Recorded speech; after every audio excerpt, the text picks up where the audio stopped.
నమస్తే రమగారు. నమస్తే జయ. రమగారు, శ్రావణ మాసంలో 4 సోమవారాలు, 4 శనివారాలు చాలా ప్రత్యేకంగా మనం పూజా విధానం పాటిస్తూ ఉంటాం కదా! ఏం చేయాలి? ఎలాంటి విధానాలు పాటించాలి రమగారు? దేశమంతా అంటే తెలుగు వాళ్ళంతా చేస్తారో చేయరో తెలియజేయాలి. శ్రావణ శనివారాలు విశేషమని కొందరిళ్లలో చేసుకుంటారు. శ్రావణ సోమవారాలు విశేషమని ఇంకొందరు చేసుకుంటారు. ఇవి కంపల్షన్ కాదు. మంగళవారం శుక్రవారం లాగా కాదు. మీకు అవకాశం ఉంటే చేసుకోవచ్చు. ఇవి పర్వదినాలు, మంచి రోజులు. శ్రావణమే అద్భుతమైన మాసం. అంతే. దేవి దేవతలు ప్రసన్నంగా ఉండే మాసం అని చెప్తారు. శ్రవణ నక్షత్ర సంబంధమైన మాసం. చంద్రుడు పౌర్ణమి నాడు శ్రవణ నక్షత్రంలో ఉంటాడు. శ్రవణంలో ఉండటం వల్ల శ్రావణం పేరు వచ్చింది. ఈ శ్రవణ నక్షత్రం ఎవరిది? వెంకటేశ్వర స్వామిది. అందుకని ఇక్కడ ప్రత్యేకంగా శనివారాలు చేసుకునే విధానం కనబడుతుంది. సోమవారాలు మనం ముందు మంగళవారం ఎలాగో గౌరీ పూజ చేస్తాం కాబట్టి సోమవారం నాడు శివ పూజ చేసుకుంటే మంచిది. ముందు సోమవారం గురించి చెప్తాం. కార్తీక సోమవారాలు ఎలా చేస్తామో ఇంచుమించుగా శ్రావణ సోమవారాలు కూడా అంతే విధానం. పగలు ఉపవాసం చేయటం, ఒక పొద్దు ఉండటం, చుక్కలు కనిపించాక శివారాధన చేసుకోవటం. ఇంట్లో ఎవరికైనా శివాభిషేకం అలవాటు ఉన్న వాళ్ళు ఇంట్లో అభిషేకం ఉండి పంచాయతనం ఉండి శివలింగాలే ఉండి అభిషేకం చేసుకుంటాం అనేవాళ్ళు ఉంటారు కదా. వాళ్ళ పద్ధతి ప్రకారం చేసుకునే వాళ్ళ కథ వేరు. ప్రత్యేకంగా కొంతమంది అలవాటు లేకపోయినా వీళ్ళు పెట్టుకుని చేసుకుంటారు. పొద్దున ఉదయకాలం అభిషేకం మంచిది. పగలు ఉపవాసం చేసుకోవటం, సాయంకాలం చుక్కలు కనపడ్డాక అప్పుడు ప్రదోషకాల అర్చన చాలా విశేషం శివుడికి. ఓకే. ఈ ప్రదోషకాలంలో సాయంకాలం వెళ్ళి శివాలయానికి వెళ్ళి శివుడిని దర్శనం చేసుకుని శివాలయంలో ఒక దీపం వెలిగించి వచ్చి ఇంటికి వచ్చి భోజనం చేయొచ్చు. ఒక పొద్దు నియమం. ఓకే. అంతే, ఇదే పద్ధతి. ఈ శివారాధన ఇంట్లోనే శివారాధన చేసుకుంటాం, ఒక పొద్దు ఉండలేము. అలాంటి వాళ్ళు ప్రెగ్నెంట్ లేడీసు, చంటి పిల్లల తల్లులు, పెద్దవాళ్ళు, డయాబెటీస్ ఉన్నవాళ్ళు మీరు ఆరాధన అయినా చేసుకోండి. శివారాధనకి ఈ రోజు మంచిది. ఓకే. అభిషేకం చేయించుకోవటం, దేవాలయానికి వెళ్ళి అభిషేకం చేయించుకురావటం, ఒక దేవాలయ దర్శనం చేయటం, ఇంట్లో అభిషేకం అవకాశం ఉంటే చేసుకోవటం, అంత మాత్రం చేసినా చాలు. ఓకే. మీరు బాగా సాంగంగా చేయదలుచుకుంటే నేను చెప్పినట్టుగా పగలు ఉపవాసము, సాయంకాలం భోజనము చేసుకోవచ్చు. ప్రదోషకాల శివార్చన చాలా విశేషమైంది. ఏ శివాలయానికైనా వెళ్ళి అర్చనకు డబ్బులు కట్టి అర్చన చేయించుకోండి. లింగాభిషేకం చేస్తే అభిషేకం లేదు, సాయంకాలం అర్చనే చేస్తారు. దర్శనం చేసి రండి, అదైనా మంచిదే. మీకు అవకాశం ఉన్న వాళ్ళు ఇలా చేసుకోవచ్చు. అక్కడి నుంచి శ్రావణ శనివారం. ఈ శనివారం విశేషం ఏంటంటే శుక్రవారం అమ్మవారిని అర్చిస్తాం, శనివారం అయ్యవారిని అర్చిస్తాం. శ్రావణ శనివారాలు మా వైపు అంతా కూడా చలిమిడి దీపారాధన చేస్తారు. ఈ చలిమిడి అంటే పిండి దీపారాధన అంటారు కదా. పిండి అనేది బియ్య పిండితోటో గోధుమ పిండితోటో చేసి చక్కగా దానికి అలంకారం చేసి పువ్వులేసి బొళ్ళని బొట్లు పెట్టి దేవుడికి దీపం పెట్టిన తర్వాత ఆ దీపం ప్రమిదని మీరు ఏం చేస్తారు అనేది ప్రశ్న. మనం ఇంత పసుపులు బొట్లు పెట్టి పువ్వులు పెట్టి అలంకరించింది పుచ్చుకోం కదా, దాన్ని నిర్మాల్యంలోకి పడేస్తారు. నేను ఒక ప్రత్యేక విధానం చెప్తా. నిర్మాల్యంగా పంపించద్దు చలిమిడిని. నిర్మాల్యం కాదు, దేవతారాధనకి దీపారాధనగాను నైవేద్యంగాను ఉపయోగపడే వస్తువుతోటి చేస్తాం మనం ఇది. అదేంటి చేయటం? బెల్లం, బియ్యపిండిలో కుదిరితే కాసిన పాలు చుక్కపోసి అంత నెయ్యి వేసి మీరు దంచితే చక్కగా చలిమిడి తయారవుతుంది. ఇవి మనం పాకం చలిమిడి చేయక్కర్లా, పచ్చి చలిమిడే చేసుకోవాలి. అది గట్టిగా చేసుకోవాలి. పచ్చి చలిమిడి చేసుకుని దాన్ని ఒకవేళ మీరు 5 దీపాలు పెట్టదలుచుకుంటే 5 ప్రమిదలు చేసుకోండి. 5 ప్రమిదలు చేయండి. కాదు ఒకటే ప్రమిద చేస్తానంటే మొత్తం చలిమిడిని ఒక్క ప్రమిదగానే చేసుకోండి. అందులో ఆవు నెయ్యి పోసి చక్కగా శుభ్రంగా చేయండి. ఎలా పడితే అలాగా, ఏ పళ్ళెంలో పడితే ఆ పళ్ళెంలో పెట్టకండి. మీరు దేవతార్చనకి ఉపయోగించే పాత్రలోనే చేసుకోండి. అప్పుడు ఏం చేస్తాము? ఈ ఒక పళ్ళెంలో ఒకటే అయితే ఒక పళ్ళెంలో పెట్టుకోవటం.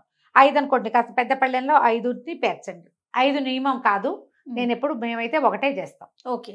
మీ ఇష్టం. అది మీకు అలంకారంగా చేసి దేవుడికి చూపించటం కాదు ఇది. ఈ బియ్యపిండి ఏమిటి? బియ్యము ఆహారం మనకి, అవునా? ఆహారంతో పాటుగా మనం ఇంకా ఏం వాడతాం? పాయసంలోకి వాటిలోకి బెల్లం వాడతాం, నెయ్యి, పంచామృతాల్లో ఒకటి. ఈ 3 మహత్తరమైన పదార్థాలని కలిపి మనం చలిమిడి చేస్తున్నాం. దాన్ని బయటికి పంపకూడదు, లోపలికి పంపించాలి. తప్పకుండా అది ప్రసాదంగా స్వీకరించాలి. ఇది నియమం. మనం దీపారాధన చేసేసి దీపం కొండెక్కాక పువ్వులతో పాటు దాన్ని కూడా తప్పు తప్పు. చేయకూడదు ఆ పని. ఓకే. అందుకని పువ్వులు గివ్వులు పెట్టబోకండి.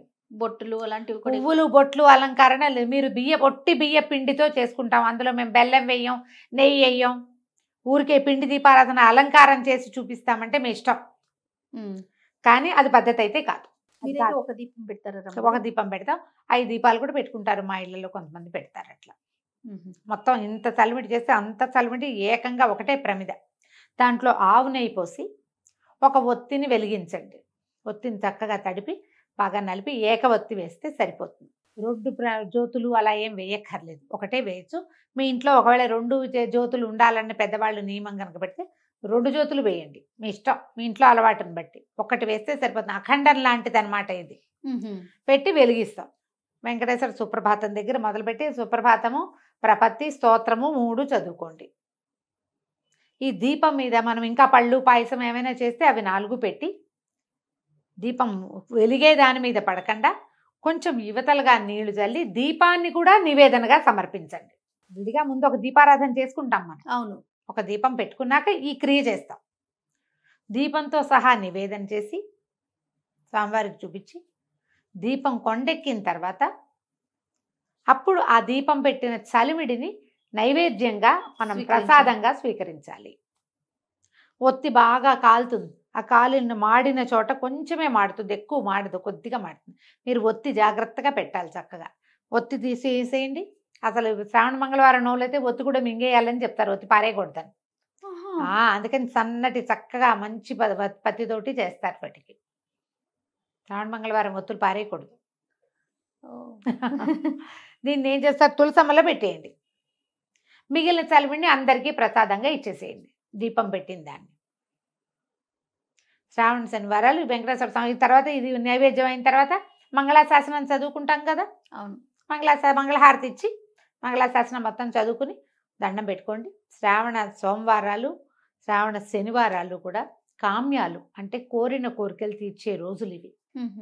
ధర్మబద్ధమైన ఏ కోరిక మీరు కోరినా ఆ కోరిక తప్పకుండా నెరవేరుతుంది. ఓకే. మన అవకాశాన్ని బట్టి, అవసరాన్ని బట్టి, అలవాటుని బట్టి చేసుకోండి. ఒకవేళ ఇందులో మీరు భయపడడానికి కాంప్లికేటెడ్గా ఏదైనా చేసుకోవడానికి ఏమీ లేదు. కాంప్లికేటెడ్గా చేసుకోవద్దు దీన్ని. ఓకే. ఉపవాసం ఉంటారా రమ్మగారు? ఇప్పుడు అదే సోమవారం ఏమో పగలు ఉపవాసం, రాత్రి భోజనం చేస్తామా. ఈ వెంకటేశ్వర స్వామికి చేసేది పగలు చక్కగా షడ్రసోపేతంగా భోజనం చేసి రాత్రిపూట ఒక పొద్దు ఉండండి. రాత్రిళ్ళు టిఫిన్ చేసుకోండి, అన్నం తినకండి. సాధారణంగా శనివారాలు మనం అలాగే చేస్తాం. అదే విధానం. శివుడికి చుక్కలు చూశాక తినాలి, విష్ణువుకి చుక్కలు చూశాక తినకూడదు. ఇంతే లెక్క. ఇలా చేసుకోవచ్చు. ఇప్పుడు ఇది ఖచ్చితంగా చేసి తీరవలసింది కాదు.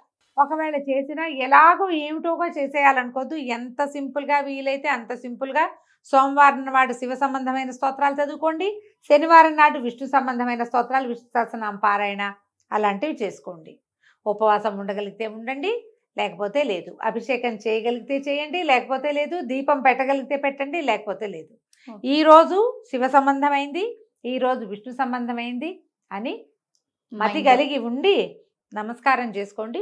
అదైనా మంచి ఫలితాన్నే ఇస్తుంది. మనకేం కావాలి చేయాలి లైఫ్కి? అంతే కదా రమ్మగారు. ఏదైనా మన జీవితానికి ఒక స్థిమితం కావాలి ఎవ్వరికైనా. అది ఇంత డబ్బులు వచ్చేవాడికి స్థిమితమే కావాలి, ఇంత వచ్చేవాడికైనా స్థిమితమే కావాలి, ప్రశాంతత అది లభిస్తుంది. అంతే కదా అంతే, అది లభిస్తుంది.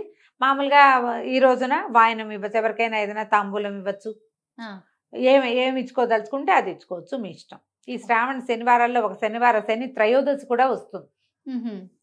శని త్రయోదశి మీకు విధి విధానాలు ఏమైనా ఉంటే శని త్రయోదశి నాడు చేసేవి దేవాలయానికి వెళ్ళొచ్చు. శనికి సంబంధించినవి ఏమైనా చేసుకోవచ్చు, ఇబ్బంది లేదు. రైట్ రమ్మ గారు, నమస్తే. నమస్తే.